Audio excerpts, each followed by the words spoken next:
Hello friends, আজকে আপনাদেরকে দেখাবো আমি কাঁকরোলগুলো করে। এই যে কাঁকরোলগুলো কেটে নিলাম, তারপর আমি শস্যটা ভিজিয়ে নিলাম। এখন কাঁকরোলগুলোকে আমি সেদ্ধ করে নিব, একটু লবণ দিয়ে জলে সেদ্ধ করে নেব, লবণ হলুদ দিয়ে সেদ্ধ করব।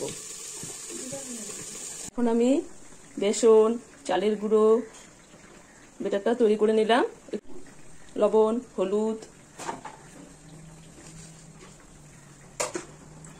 বেটারটা তৈরি করে নেব। এখন কাঁকরোলগুলো সেদ্ধ করা হয়ে গেছে, এখন নামাবো। আমি শস্য দিলাম,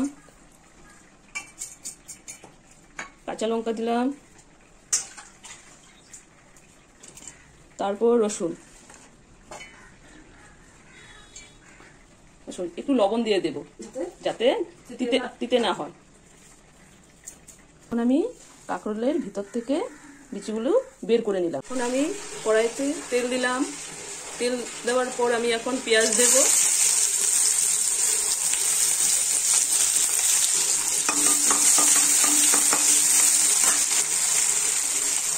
কালো জিরে দেব,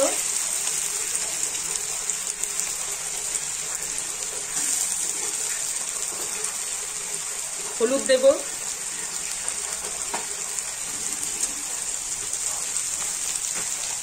লবণ দেব,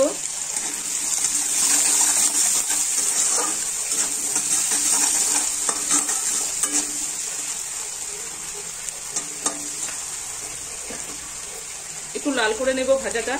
আমার ভাজা হয়ে গেছে, এখন আমি দিয়ে দেব শস্যটা এখানে ছেড়ে দেব।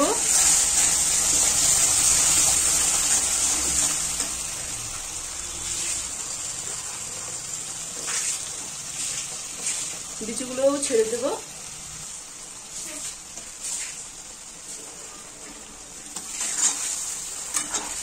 এখন আমার কাঁকরোল পুরের মশলাটা ভাজা হয়ে গেছে, এখন এটা ঠান্ডা করে নেব। আমি একটা পুরগুলো ভরে নিলাম, সব রেডি হয়ে গেছে আমার পুরগুলো ভরা। তেল গরম হয়ে গেছে, এখন একটা করে পুরগুলো ছেড়ে দেবো বেসনে চুবিয়ে।